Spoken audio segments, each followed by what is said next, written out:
또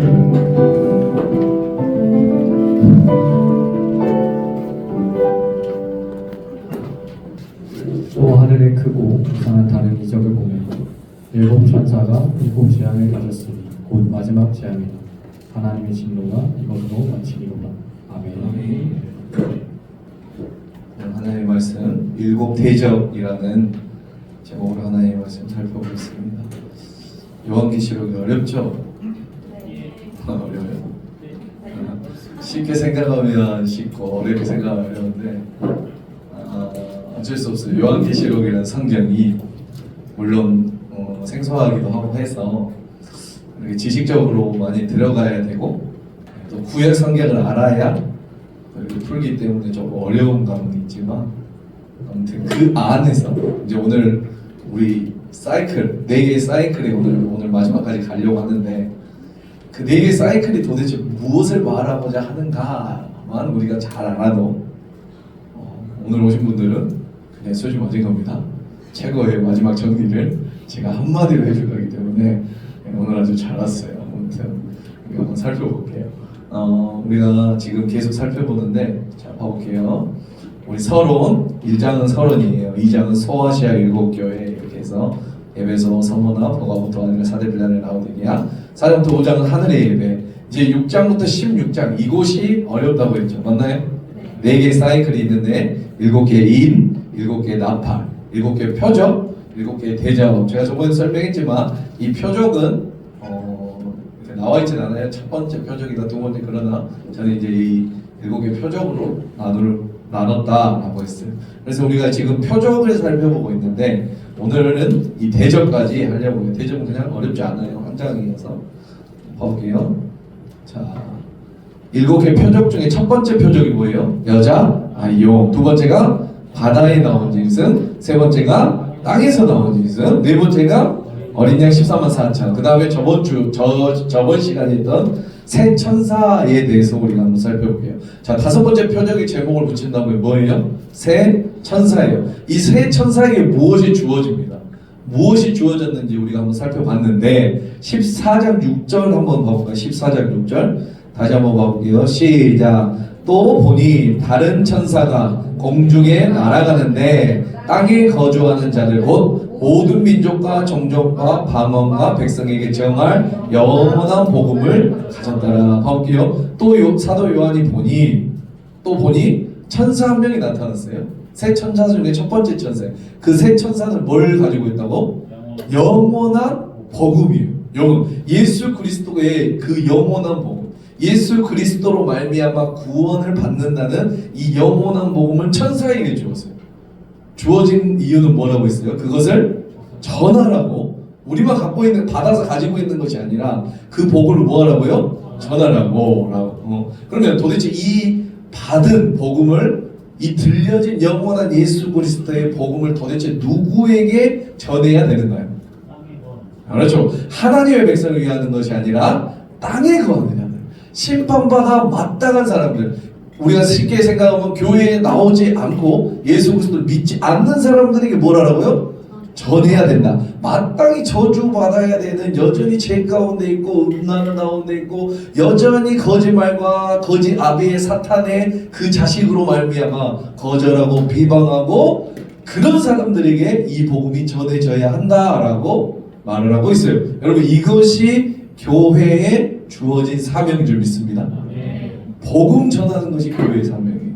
복음이에요, 복음. 복음을 전하기에도 시간이 없다. 그러면 여러분 복음을 전하십시오.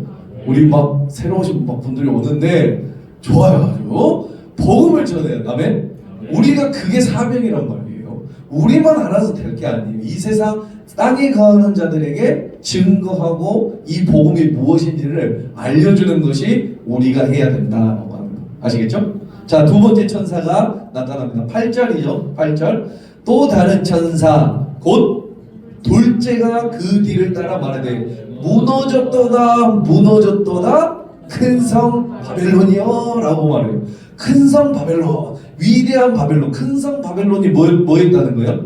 무너졌다라고 하는, 무너졌도다 큰 성 바벨론이요. 이 바벨론은 무엇을 상징한다고 했죠? 로마 제국. 그러니까 당시에 바벨론을 로마 제국에 빗대어서 말한다고 했어요. 그러니까 요한계시록 처음 읽는 지금 밖에 가운데 있는 성도들에게, 그리스도인들에게 말해요. 큰 성 위대한 바벨론은 뭐가 될 거라고? 무너질 거야. 그 말은 다른 말로 뭐라고요? 너희를 박해하는 로마 제국은 앞으로 무너질 거야 라고 말을 하는 거죠. 믿습니까? 이걸 읽는 그리스도들이 얼마나 위로가 됐겠냐라고 하는 것이. 그러니까 요한계시록은 내가 지금 고통받고 있는 성도들에게 위로의 메시지, 아멘? 소망의 메시지. 오늘날 우리도 힘든 상황 가운데 있다면 이 메시지를 듣고 힘내시고 위로를 받길 바랍니다.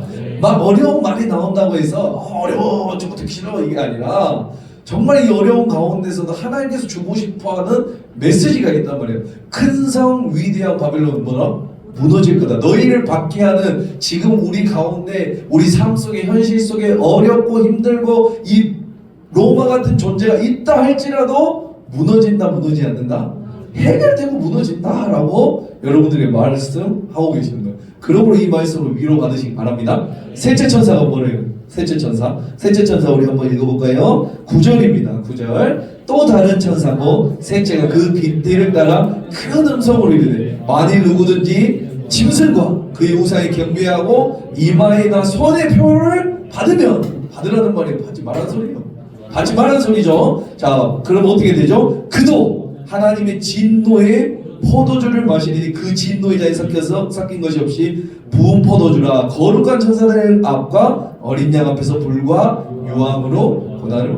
누구든지 짐승과 우상에게 경배하고 이마에나 손에나 표를 받은 사람은, 다른 말로 믿지 않는 사람, 예수 그리스도를 믿지 않는 사람들은 어떻게 된다는 거예요? 진노의 포도주를 마시게 될 거고, 이거 설명을 또 기니까 아무튼 소돔과 고모라 같이 뭐로? 불과 유황으로 망하게 된다라고 말을 하고 있는 거예요. 그러므로 12절에 뭐라고요? 성도들의 인내가 여기다. 성도들은 그러므로 인내해라 라고 말을 합니다. 여러분에게 말씀하고 계시는 거예요. 오늘날 여러분에게 이 어려운 가운데 있지만 하나님을 믿고 예수 그리스도를 믿고 뭐해라? 인내해라. 하나님의 계명을 믿음으로 죽도록 지켜라 라고 말씀하고 계시는 거예요. 아멘. 도미태한 밖에 가운데 있는 성도들에게 희망을 주시기 위한 메시지가 바로 뭐라? 요한계시록이다 라고 해서 계속해서 살펴봤어요. 하늘에 거하는 자, 땅에 거하는 자는 어떠한 결말이 일어나는지 이제 오늘 마지막까지 우리가 살펴볼 텐데 한번 계속해서 살펴볼게요. 아시겠죠? 이게 뭐라고요? 7개의 표적 중에 5번째 표적이에요. 아시겠어요? 자, 한 거니까. 자, 우리 봐볼게요. 이제 오늘은 6번째 표적, 7번째 표적과 7대접을 살펴보려고. 분량이 많아서 제가 저번 주에 이렇게 막 한 절씩 탁탁 했는데 여러분 표정이 안 좋더라고. 그래서 이렇게 했다가는 변사체로 발견되겠다. 놀라운 깨달음을 갖고 그냥 빨리 넘어가려고 합니다. 이거 했다가는 한 3주 4주 걸리는데 아무튼 핵심 부분만 지나가도 됩니까? 네. 너무 좋았네. 자, 봐볼게요. 자, 핵심 부분 6번째 표적은 뭐예요? 우리 13장부터 20절까지 나오는 두 가지 추수의 비유. 보이죠? 네, 6번째 표적이 뭐라고요? 두 가지 추수의 비유. 7번째 표적은 뭐예요? 7대접 재앙의 준비. 이제 서론 부분이에요. 이제 16장에 이제 7대접이 나오는데 거기에 대한 서론 부분이 7 표적, 6번째, 7번째 표적이다 라고 하는 거. 자, 그러면 우리가 한번 살펴볼 텐데 우리 그럼 14장 13절부터 한번 읽어볼까요? 14장 13절 시작. 또 내가 들으니 하늘에서 음성이 나서 이르되 기록하라. 지금 이후로 주 안에서 죽는 자들은 복이 있도다 하시매 성령이 이르시되 그러하다 그들이 수고를 그치고 쉬리니 이는 그들의 행한 일을 나름이라 하시더라. 자, 13절에 핵심 단어가 있는데 혹시 읽으면서 찾으신 분이 있어요? 없어요? 핵심 단어가 있어요 여기. 그거 같아. 하나님? 행함? 자, 바로 뭐냐면 복이 있도다예요. 뭐라고요? 복이 있도다. 그렇죠? 자, 주 안에서 죽는 자들은 뭐가 있다? 복이 있다라고 말하는 거예요. 여러분 복 받으시기 바랍니다. 복이 있다. 우리가 잘 알고 있는 복에 대한 것은 뭐예요? 마태복에 나오는 팔복 있잖아요. 심령이 가난한 자는 복이 있나니 천국이 그들의 것이며 외통하는 자는 복이. 처음 들어본 것처럼 하지 말고. 자, 이렇게 마태복음에는 몇 복이 있다? 8복, 8가지의 복이 나오는데 재미있는 것은 요한계시록에는 7복이 나와요. 7복. 뭐가 나온다? 7복. 저번에도 설명드렸지만 사도 요한은 7이라는 숫자를 굉장히 좋아해요. 이해가세요? 요한복음 안에서 요한복음, 사도 요한이 요한계시록도 쓰고 요한복음도 썼죠. 우선 요한 1, 2, 3, 4도 썼어요. 자, 그 요한복음 안에서 기적이 몇 개 나온다고 했어요? 7개만 했죠? 7개만 예수님 기적을 일으켰죠? 아니죠. 수많은 기적 가운데 몇 개만? 7개만 선택해서 했고, 또 에고 에임이라는 거 알아요? 나는 누구다 라고 하는 거. 그래서 나는 부활이다, 나는 생명이다, 나는 길이요 진리다, 자, 나는 양의 문이다 등등 이런 표현도 요한복음에서 몇 번 나온다 했어요? 7번 나온다. 그러니까 숫자 7, 숫자 7은 사도 요한이 굉장히 좋아하는 거 같아요. 숫자 7이라는 것은 무슨 뜻이었어요? 완벽함, 완전함, 막 이런 뜻을 가지고 있다고 했죠. 그러므로 사도 요한은 요한계시록 안에서는 몇 개의 복을 이야기한다고? 7복을 이야기해요. 자, 7복 이렇게 돼 있어요. 자, 찾아보려면 우리 아프니까 제가 하나씩 해볼게요. 다 같이 읽어볼게요. 시작. 이 예언의 말씀을 읽는 자와 듣는 자와 그 가운데 기록한 것을 지키는 자는 뭐가 있다고요? 복이 있나니 때가 가까움이라. 아멘. 오늘 말씀이요, 지금 이후로 주 안에서 죽는 자들은 복이 있도다. 자, 16장 15절. 보라, 내가 도둑같이 오리니 누구든지 깨어 자기 옷을 지켜 벌거벗고 다니지 아니하며 자기의 부끄러움을 보이지 아니하는 자는 뭐가 있다고? 아멘. 아멘이요. 자, 19장 9절. 천사가 내게 말하기를 기록하라. 어린 양이 혼인잔치에 창함을 받은 자들은 뭐가 있다? 복이 있다. 이제 봐봐요. 아까 우리 앞에 첫 서론과 오늘 본문 뒤로부터 계속 복이 있다, 복이 있다, 복이 있다 말하고 있죠? 맞나요? 네. 자, 20절 6절. 이 첫째 부활에 참여하는 자들은 복이 있고 거룩하도다. 아멘. 보라, 내가 속히 오리니 이 두루마리 예언의 말씀을 지키는 자는 복이 있으리라 하더라. 아멘. 요 마지막. 자, 자기 두루마기를 빠는 자들은 복이 있으니 이는 그들이 생명나무에 나아가며 문들을 통하여 성에 들어갈 건세를 합니다. 아멘. 자기 두루마기를 빠는. 자, 봐보세요. 우리가 읽어봤죠? 7개를 읽어봤는데 어떤 뉘앙스예요? 복이 있다라고 했을 때 너는 아파트 50평에 살아야 복이 있도다 이러니까 차가 동그라미 4개짜리를 타야 복이 있도다 그래요? 아니죠.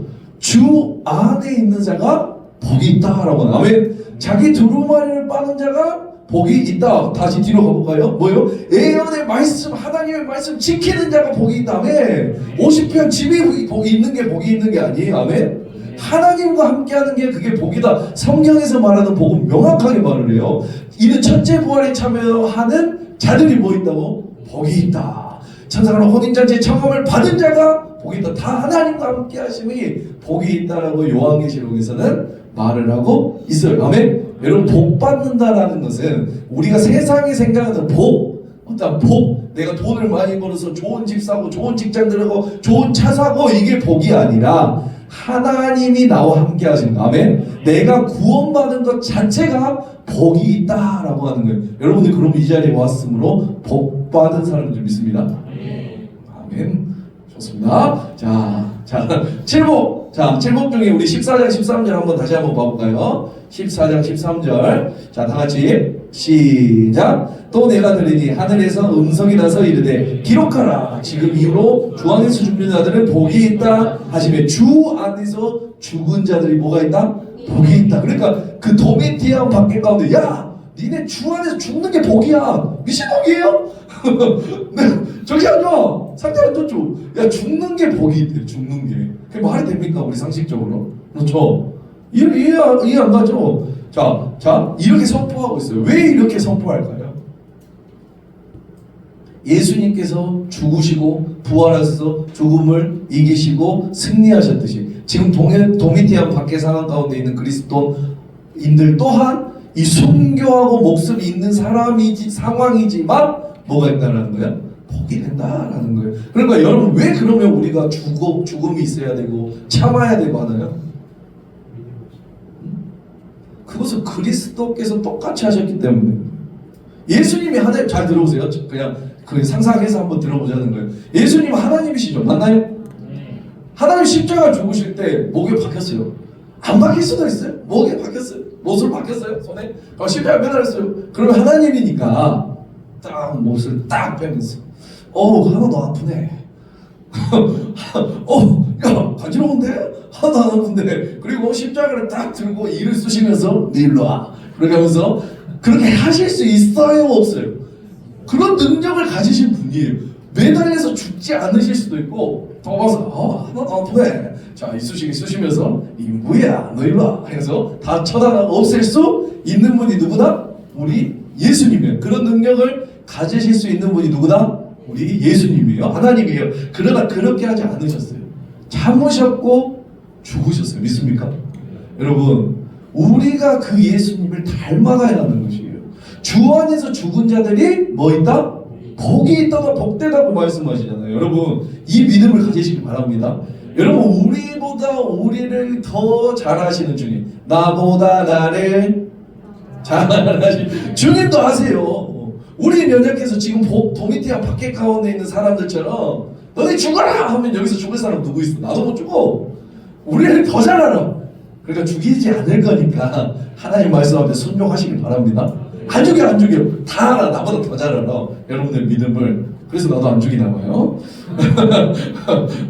저기 성경도 안 보내고 그럴 믿음이 없기 때문에 아시니까. 자 봐볼게요. 이렇게 순종하시길 바랍니다. 자 이어서 14절 이제 14절부터는 이제 두 가지 추수가 이제 나와요. 첫 번째 추수는 뭐라는지 한번 봐볼까요? 15절이에요.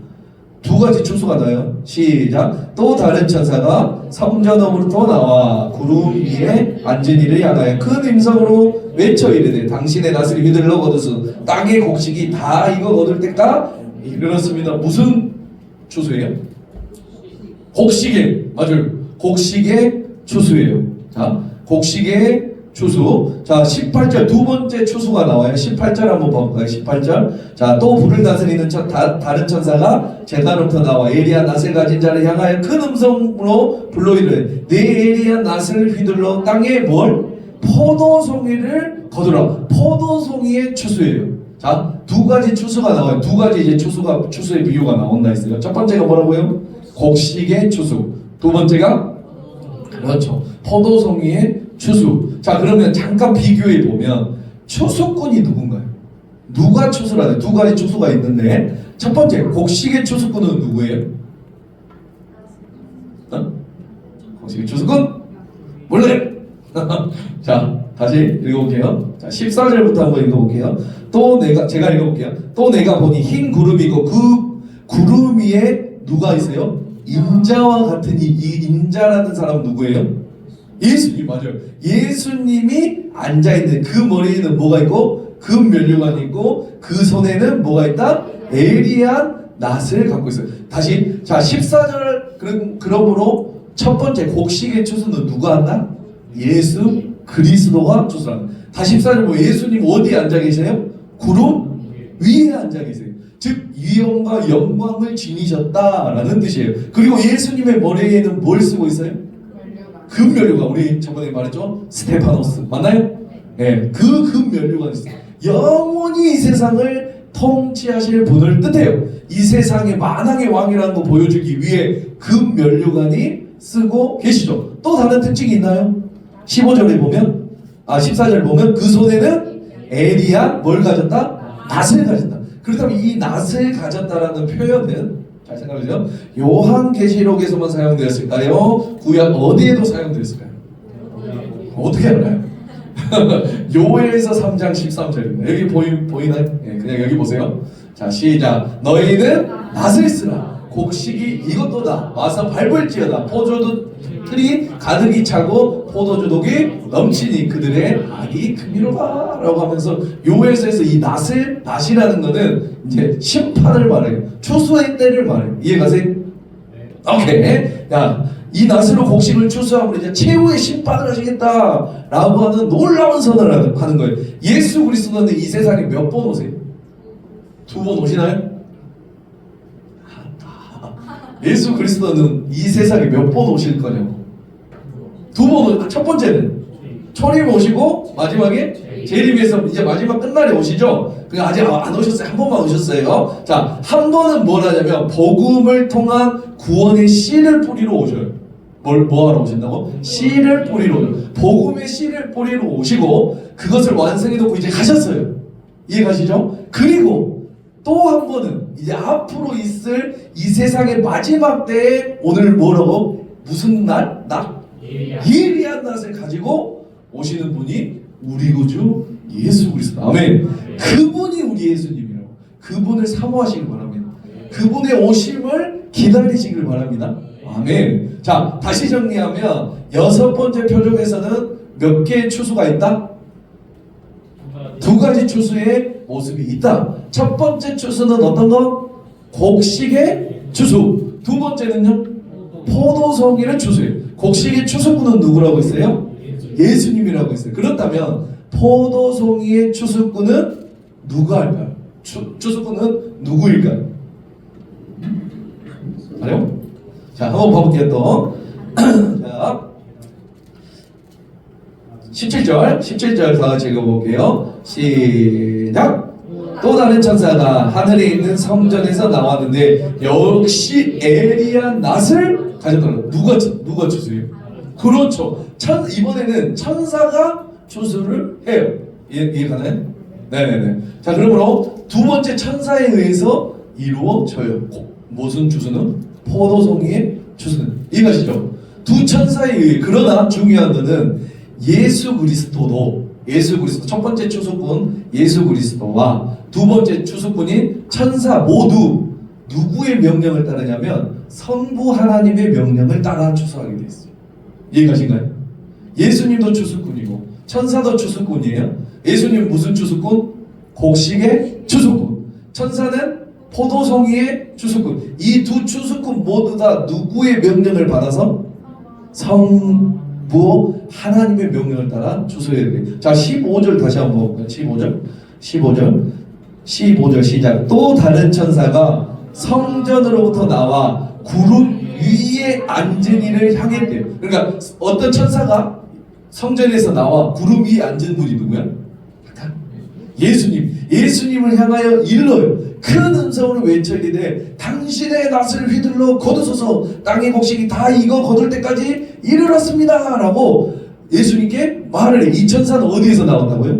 어디에서? 성전에서 나왔어요. 그러면 성전에 나온 천사로서 하나님의 뜻을 전달하는 거예요. 자, 성전에서 나온 천사는 하나님의 말씀을 가지고 누구에게 증거하는 거예요? 예수님에게 가서 천사야, 곡식을 추수하는 예수 그리스도 가서 곡식이 다 익었다고 네가 전해라, 거두라고 말해라 하시면서 그 말을 예수님께 전해주자 예수님이 뭐한다? 추수하신다라고 하는 거예요. 그러니까 하나님의 뜻을 전달한다라고 하는 거예요. 자, 그리고 마찬가지로 17절에도 뭐예요? 또 다른 천사가 하늘에 있는 어디에서 나와요? 성전에 나왔어요. 성전에 나온다는 것은 똑같아요. 성전에 나온 것은 하나님의 명령을 가지고 또 나와서 그 천사에게 명령한다라고 하는 거예요. 아시겠어요? 자, 이게 중요한 게 뭐냐면 신학적으로 중요한 개념이 있는데 그게 뭐냐면 마지막 때의 심판의 시간은 아무도 몰라요. 예수님도 모르신다고 말씀하셨어요. 누구만 할까요? 누구만? 우리 봐볼게요. 자, 사도행전 1장 7절 이르시되 때와 시기는 아버지께서 자기의 권한에 두셨으니 너희가 할 바 아니야. 때와 시기는 누구? 아버지. 그러니까 예수님도 몰라요. 이해가세요? 자, 그래서 신학적으로 설명하면 구원에 있어서 성부 하나님, 성자 예수님, 성령 하나님의 그 구원 사역에 있어서 다름이 있는데 뭐냐면은 성부 하나님이 하시는 일을 구원 사역에 있어서 경영하시는 일. 뭐라고요? 경영, 뭘 계획하고 경영하시는 일이고, 성자 예수님 뭐 하냐면 성취하신다고 하시는. 이해가세요? 아시겠죠? 구원 사역에 있어 성부 하나님 뭐 한다고? 플래너예요, 플래너. 그리고 성자 예수님 뭐 한다? 그렇죠. 성취해야죠. 추수하고 심판하고 자기가 성취하고 또 직접 이 땅에 오셔서 뭐 했어요? 우리를 구원하시기 위해 진짜 죽으시고. 이해가시죠? 이게 신학적으로 이렇게 설명을 해요. 그러면 정말 중요해요. 누구만 하신다? 우리 성부 하나님만 하신다. 자, 그렇다면 그래, 다 알았어. 추수꾼도 알았고 두 가지 추수가 있는 것도 알았어. 그럼 이 두 추수가 가진 의미가 뭐냐라는 거지. 의미. 곡식 추수는 뭐 같아요? 누가 추수한다고? 그리스도. 어떤 추수 같아요? 그렇죠. 그의 택하신 성도들을 모으는 장면을 묘사해요. 이해가신가요? 우리 그 알곡과 죽정이를 막 모은다고 하잖아요. 곡식을 걷어서 그 알곡을 모으는 작업을 뭐한다? 묘사하고 있는 게 이 곡식의 추세. 그러니까 우리가 지금까지 살펴봤던 24장로 14만 4천 금면류관을 쓴 사람, 흰옷을 입은 사람 많이 있죠. 하늘에 거하는 자들, 수많은 표현으로 그리스도인들을 칭하죠. 그 성도들을 추수하고 모으는 장면이 바로 이 곡식을 추수하는 장면의 비유로 설명하고 있는 거. 이해가신가요? 반면 그러면 포도송이 추수의 비유는 어떤 걸까요? 반대로 땅에 거하는 자, 짐승의 표를 받는 자, 짐승을 따르는 자, 하나님을 받게 하고 핍박하는 자 등등 예수님을 그리스도로 믿지 않는 자들에 대한 저주와 형벌의 추수임을 우리가 알 수 있어요. 그럼 완전히 다르죠? 맞나요? 똑같은 것 같아? 거기서 생각해봐요. 자, 18절 봐볼게요. 18절 이어서. 자, 18절 시작. 또 불을 다스리는 다른 천사가 제단으로 나와 예리한 낫을 가진 자를 큰 음소리로 불러 이르되 내 예리한 낫을 휘둘러 땅에 포도송이를 거두라. 그 포도가 어떻게 된다는 거예요? 아멘. 그 포도가 익었느니라 라고. 이 포도가 익었다 라는 말은 뭐가 돼요? 센스가 있는 사람 할 것 같은데. 아주 골물대로 골물. 그러니까 악한 자들의 불신과 죄악과 그런 것들이 어떻게 절정에 달했어요. 맞나요?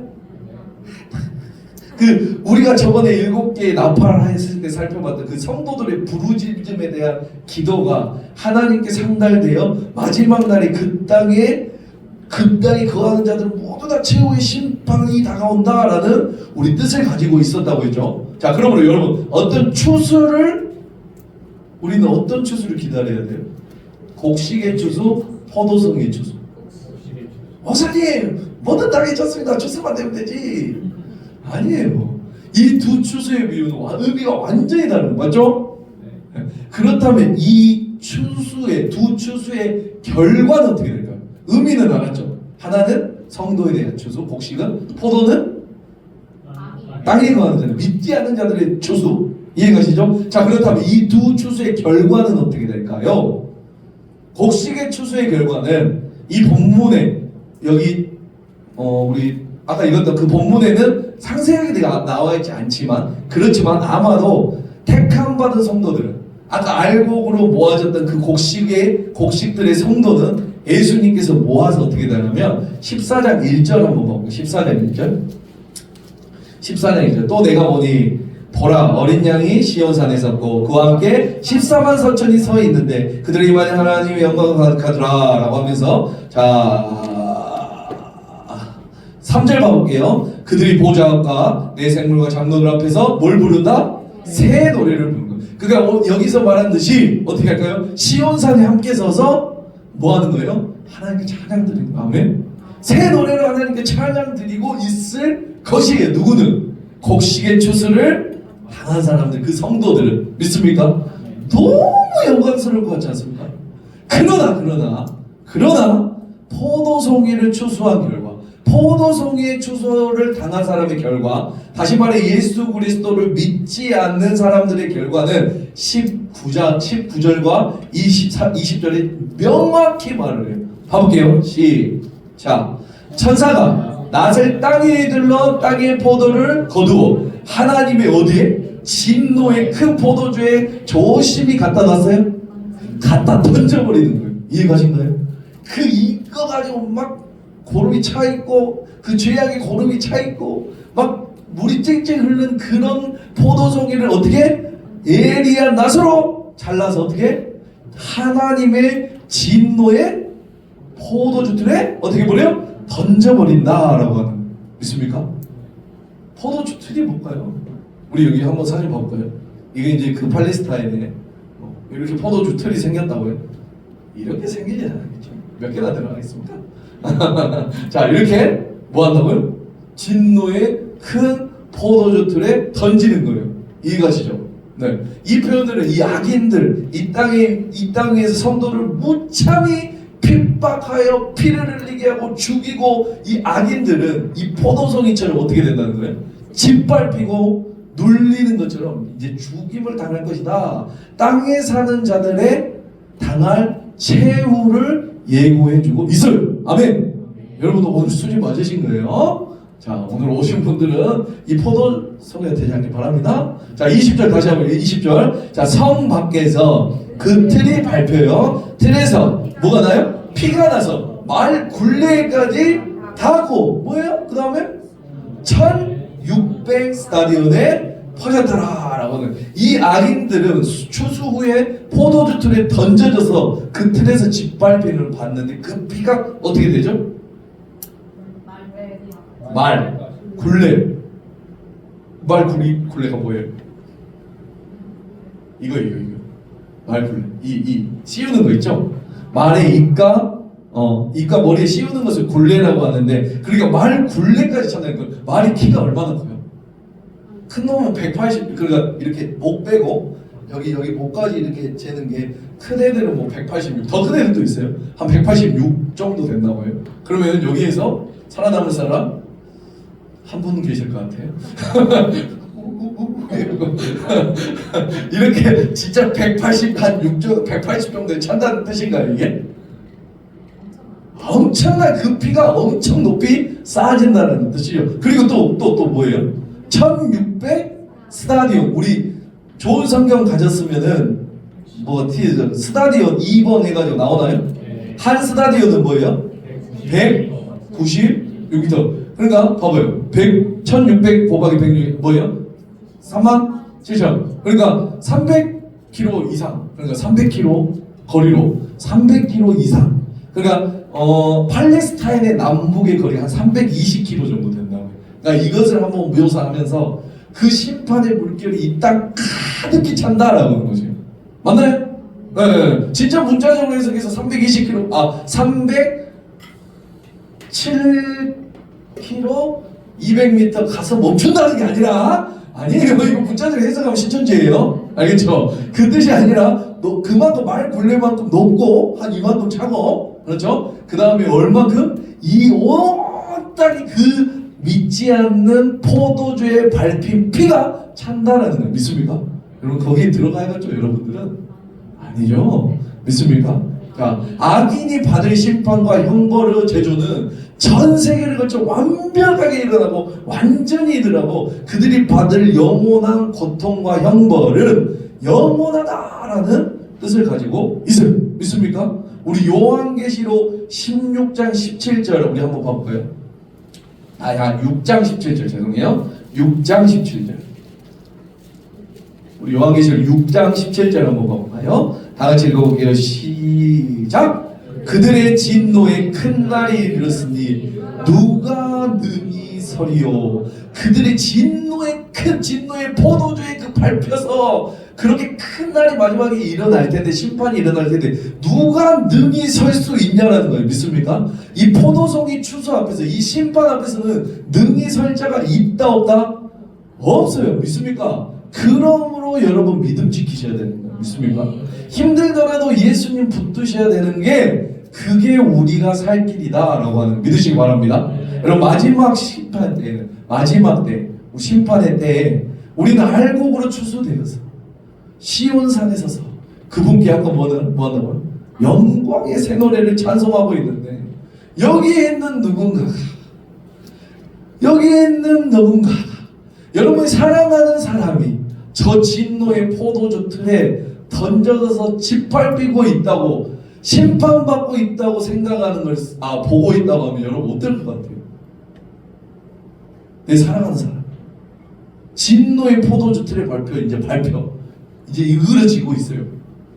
그러면 어떨 것 같냐라는 거죠. 그렇기 때문에 우리가 복음을 전하는 거예요. 믿습니까?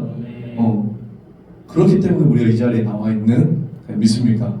자, 지금이 이제 마지막 기회예요. 지금이. 왜? 아직 심판의 때가 오지 않았어요. 언제 올지 몰라요. 지금이 마지막 기회일지도 몰라요. 믿습니까? 그 기회를 지금 붙잡고 실천하시기 바랍니다. 아멘. 정말로 놓치면 안 돼요. 정말 중요한 거예요. 자, 우리가 이제 지금까지 6번째 표적을 살펴봤어요. 7번째 표적은 15장인데 7 대접에 대한 뭐라고요? 준비. 7 대접에 대한 준비. 7 대접 재앙의 준비예요. 그러니까 서론이라고 생각하면 돼요. 7 대접. 7번째 표적이 나오는 중에 7번째 표적이죠. 7번째 표적이 나오는 중에 우리가 알고 넘어가야 할 거 한 가지만 살펴볼게요. 15장 5절 한번 봐볼까요? 15장 5절. 15장 5절. 이건 잘 알고 있어야 됩니다. 아시겠죠?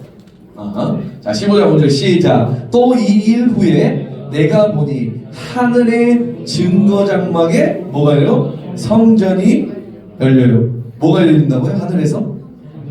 증거 장막 성전이 열려요. 증거 장막 성전. 어디서 많이 들어봤나요? 많이 들어봤어요? 안 들어봤어요? 증거 장막 성전. 자, 저 신천지 아니에요? 신천지 예수교 증거 장막 성전이에요. 이것인가요? 자, 신천지에서는 자신들을 증거 장막 성전이라고 말해요. 이 요한계시록에 나오고 증거 장막 성전을 특별하게 의미를, 여기 안 계시죠? 잘 알아요. 그러니까 증거 장막은 특별하게 의미를 부여 요한계시록에만 나오는 특별한 것이라고 생각을 해요. 신천지는 이것을 어떻게 주장하냐면 하나님께서 마지막 때에 약속하신 이 성전을, 바로 증거 장막 성전을 우리에게 주셨다. 우리 신천지에게 줬다라고 해요. 신천지가 착각하는 것은 성경을 잘 모르기 때문이에요. 이 증거 장막 성전이 요한계시록에만 나오는 아주 특별한 것이라고 생각을 해요. 그런데 이 증거 장막은 요한계시록에만 나오지 않아요. 다른 성경 구절, 구약 성경에도 나오는 것이 이 증거 장막 성전. 성막의 또 다른 이름이 이 증거 장막 성전이에요. 그러니까 신천지가 얼마나 무식한 소리를 하고 있는지 그 진실을 알아야 되는데, 그들은 그게 우리 예수 하나님이 우리에게 주신 요한계시록 마지막 때의 증거 장막 성전이 여기야 라고 이야기하죠. 진짜 무식하죠. 우리가 이걸 잘 알아야 돼요. 아시겠어요? 자, 우리 좀 자세히 이건 진짜 중요하니까 5절 다시 한번 읽어볼까요? 시작. 또 이후에 내가 보니 하늘에 뭐가 있다고? 증거 장막 성전이, 하늘의 증거 장막 성전이 열리며 라는 표현이 나와요. 신천지가 자신들이 증거 장막이라고 하기 때문에 아주 유명한 구절인데 원문으로 번역하면 이렇게 되어 있어요. 이후에 내가 성전을 보았는데 하늘에 있는 증언의 성막이라 이름한 것이 열렸습니다. 하늘에 있는 증언의 성막이라 이름한 것이 어떻게 있다고요? 열렸다라고 하는 것이. 자, 우리 한번 봐볼까요? 11장 19절 한번 봐볼까요? 11장 19절. 자, 11장 19절에도 똑같은 게 나오는데 봐볼게요. 시작. 이에 하늘에 있는 하나님의 성전이 열리니 성전 안에는 하나님의 언약궤가 보이며 또 번개와 음성들과 우리가 진짜 큰 음악, 어디가 하늘에 있는 하나님의 성전이 열렸다라고 이렇게 표현을 해요. 이해가신가요? 우리 성전의 문이 열렸다라는 건 이제 신비한 일이 일어날 징조예요. 징조를 말해요. 이제 앞으로 신비한 일이 일어날 거야. 왜? 하늘의 성전이 열렸기 때문에. 그러므로 우리 15장 5절에 있는 이 증언의 성막, 증거의 장막도 열렸다라는 표현이 나오는데, 우리가 가지고 있는 성경책은 뭐라고 나와 있어요? 15장 5절에 증거 장막의 성전. 그러니까 증거 장막이라고 나와 있죠. 맞죠? 네. 그런데 증거 장막이라고 번역되어 우리는 표현되어 있지만 저는 증언의 성막이라고 표현하고 싶어요. 뭔가 새로운 표현 같죠? 아니요. 여기 성경에는 뭐라고 나와 있어요? 증거 장막이라고 나오는데 저는 증언의 장막이라고 표현하고 싶다. 왜냐면 우리 이제 봐볼게요. 이거는 출애굽 이후의 성막을 가리키는 또 다른 이름이 증거 장막이에요. 증언의 성막. 이해가신가요? 민수기 9장. 이거 안 찾아요. 네, 이거는 찾아야 돼요. 이건 찾아서 딱 표시해놓고 접어놓고 이 무시간 놈들아 해야 됩니다. 신천지 누구 만나면? 신천지 만나면. 자, 민수기 9장이에요. 9장 15절입니다. 이거는 신천지가 와서 들이대면 이 구절을 들이대면 야 이 무시간 놈들아 이게 구약으로 나왔다 라고 말을 해야 돼요. 알았죠? 잊어버리면 안 됩니다. 자, 다 같이 읽어볼게요. 시작. 성막을 세운 날에 구름이 성막 곧 증거의 성막을 덮었고 저녁이 되면 성막 위에 불 모양 같은 것이 나타나서 아침까지 뭐라고요? 곧 증거의 성막. 나오나요? 나오죠? 봐보세요. 볼게요. 자, 증거의 성막. 그러니까 성막을 처음 세운 날부터 불기둥과 구름기둥이 어디에? 성막에 증거의 성막에 덮여있다라고 말을 하죠. 맞나요? 네. 여기서 성막을 뭐를 표현했어요? 증거의 성막이라고 말했는데 영어의 표현으로 뭐예요? The tent of testimony. 그렇죠? The tent of the testimony. 이게 테스트모니가 뭐예요? 증언이라는 말이에요. 이해가신가요? 그래서 증거로 번역해도 되고 증거의 성막이라고 번역을 해도 되고 증언의 성막이라고 해도 된다라는 거 아시겠죠? 그러니까 텐트는 천막이라는 뜻이고 그렇죠? 그러니까 하나님의 성막의 다른 이름은 증거의 성막, 증언의 성막. 신천지가 말하는 뭐예요? 증거 성막이에요. 히브리서 8장에도 나와요. 8장 1절에서 2절을 보면은 우리 한번 읽어볼까요? 히브리서 8장. 자, 지금 8장 1절입니다. 자, 지금 우리가 하는 말의 요점은 이러한 이러한 대제사장이 우리에게 있다는 것이라. 그는 하늘에서 지극히 크신 이의 보좌 우편에 앉으셨으며 성소와 참 장막에서 성령. 그냥 하늘에 뭐가 있다는 거예요?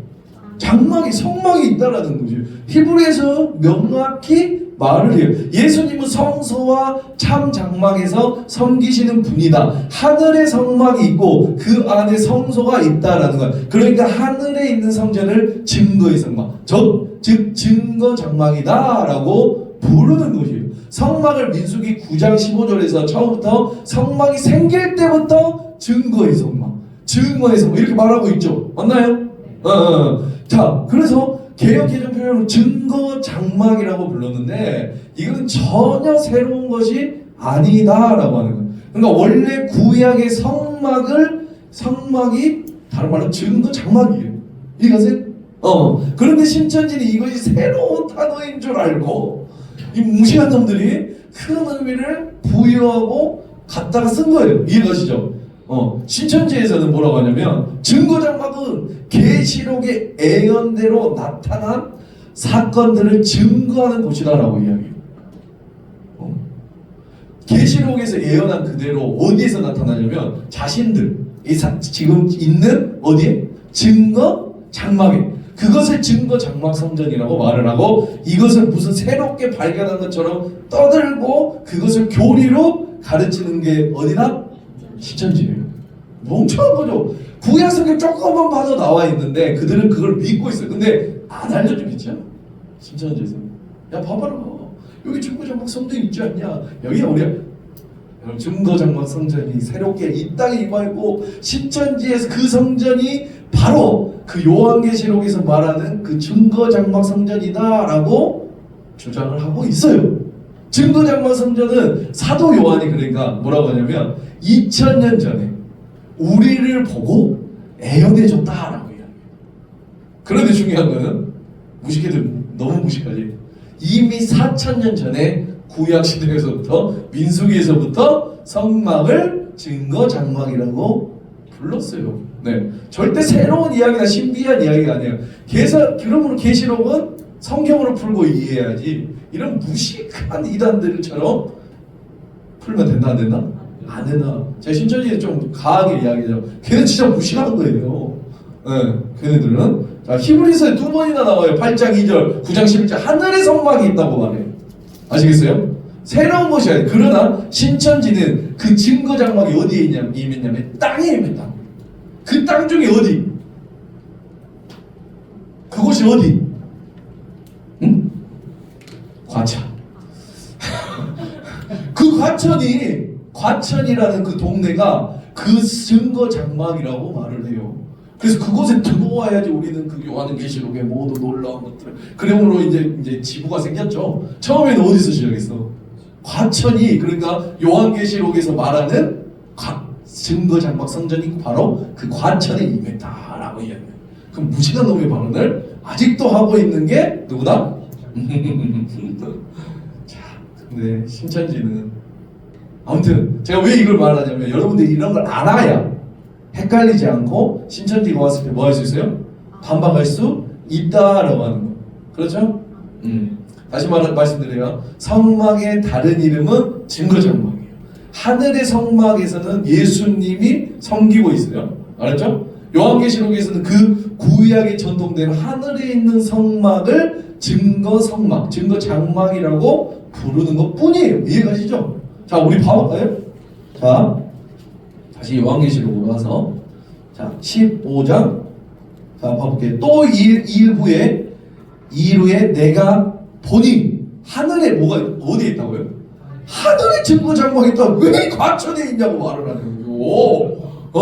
그 하늘에 있는 증거장막이 자기한테 내려왔대요. 아니잖아. 히브리서에 말하잖아요. 어디에 있다고? 예수 그리스도가 그 하늘에 지금 계시면 하늘 보좌 우편에서 그 성막을 섬기고 있다라고 말을 하는데도 불구하고 그 하늘에 있는 성막이 과천에 떨어져가지고 과천에서 우리를 믿어야 14만 4천이 돼야 어떻게 된다? 저 이만이 아닙니다. 우리 구원을 받을 수 있고 그래야 니네가 잘 살 수 있으니까 모든 돈을 다 가지고 와라. 그 모든 돈을 나한테 내고 과천에 들어와라. 이 소리를 하고 있는 게 신천지의 모습입니다. 아시겠죠? 심각하네요 진짜.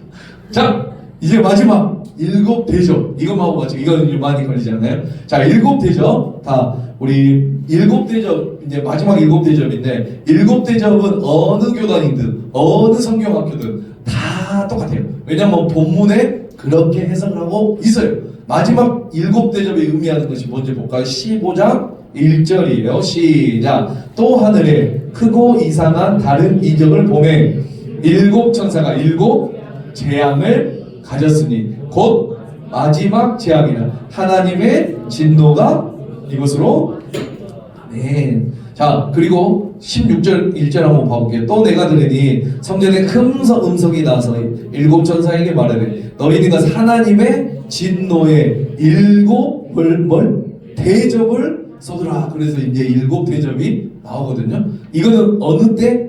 마지막 때. 15장 1절 뭐라고요? 마지막 재앙이라. 아멘. 하나님의 진노가 이것으로 이제 맞춰진대요. 이해가시죠? 그러니까 이제 이 세상 끝날에 어떤 심판의 재앙이 대접의 심판이 일어나는지 우리가 한번 살펴보는데 자 볼게요. 이 마지막 재앙 재밌는 한 가지 말씀드리면 이것만 하고 마치 6장부터 16장이 4개의 사이클이라고 말을 했죠. 첫 번째는 뭐였어요? 기억하나 보자. 7개의 7개의 인 7개의 나팔 7개의 표정 7개의 대접 이게 사이클로 돌아간다고 했어요. 이해가시죠? 자 7개의 인은 뭐라고 했어요? 도미티안 당시 도미티안 박해를 묵시문학적으로 표현하고 있는 것. 7개의 나팔은 하나님의 백성을 핍박하고 괴롭히는 자들에 대한 하나님의 심판이 아니라 징계. 일곱 표적은 뭐 여러 해석들 여자가 이용도 있었고, 자 일곱 대접은 뭐라고요? 마지막 예수 그리스도 재림하실 때, 재림하시기 전에 있을 마지막 재앙이라고 말씀을 드렸어요.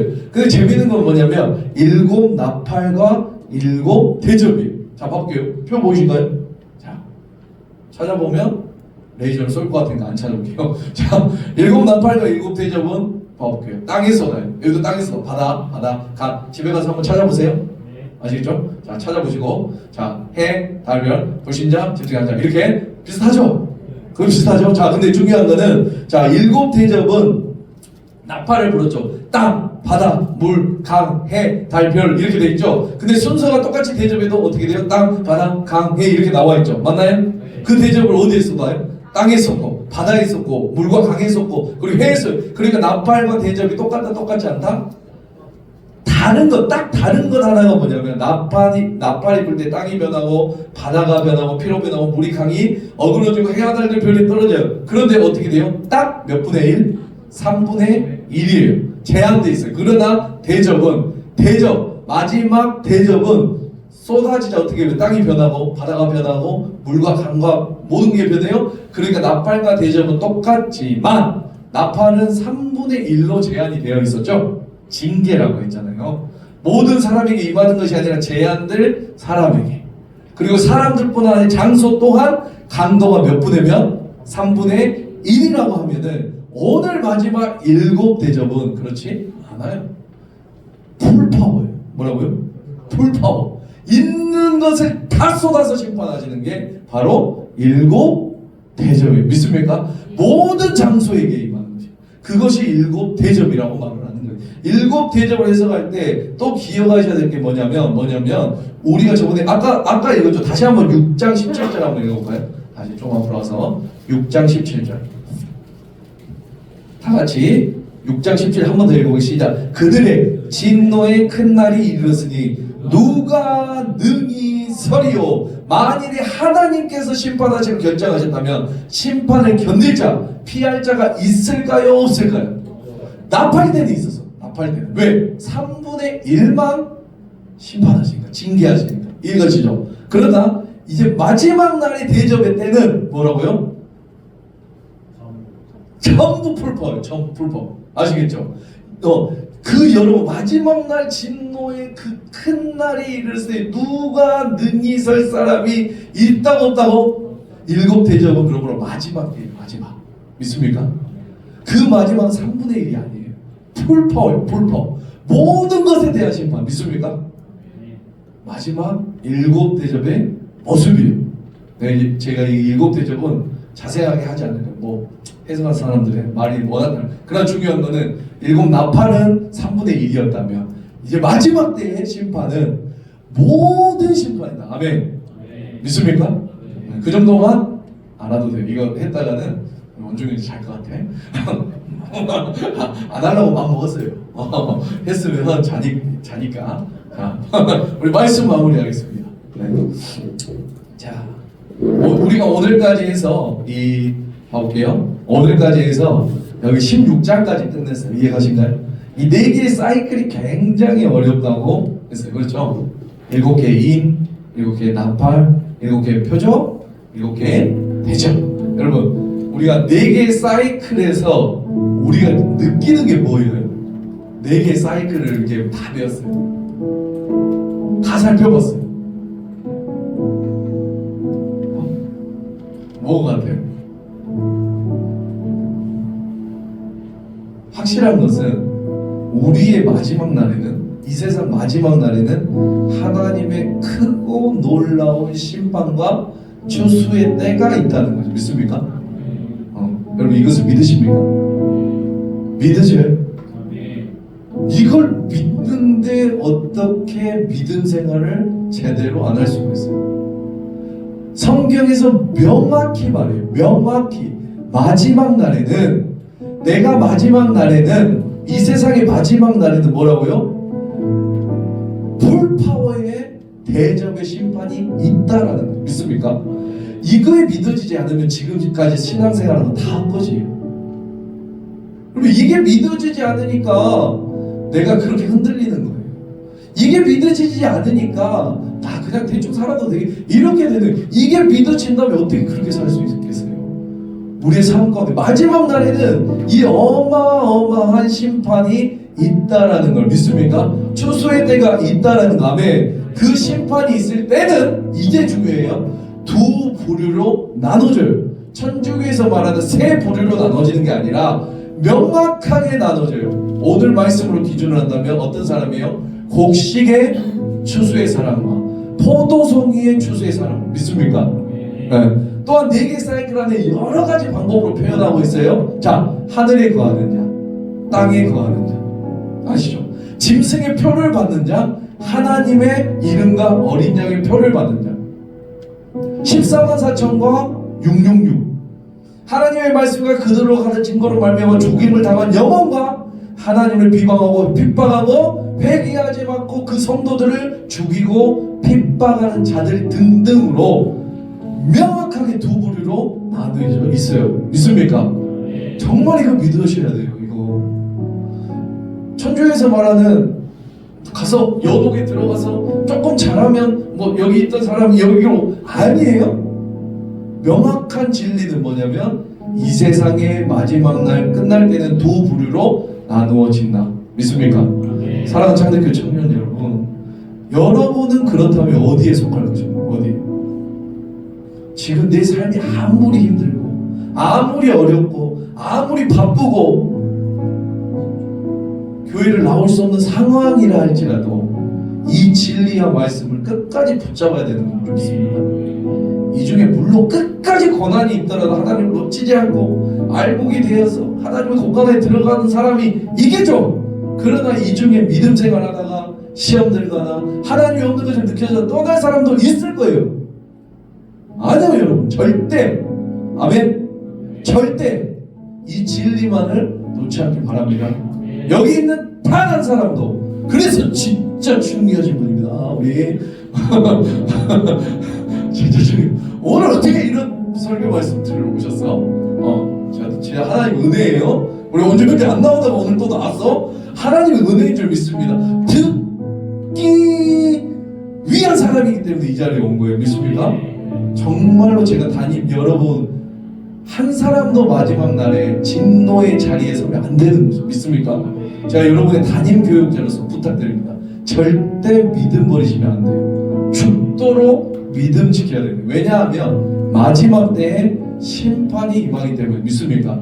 우리 창대교회 청년들 마지막 날에 14만 4천 나왔대. 하나님께 새 노래로 찬양하면 얼마나 좋을까요?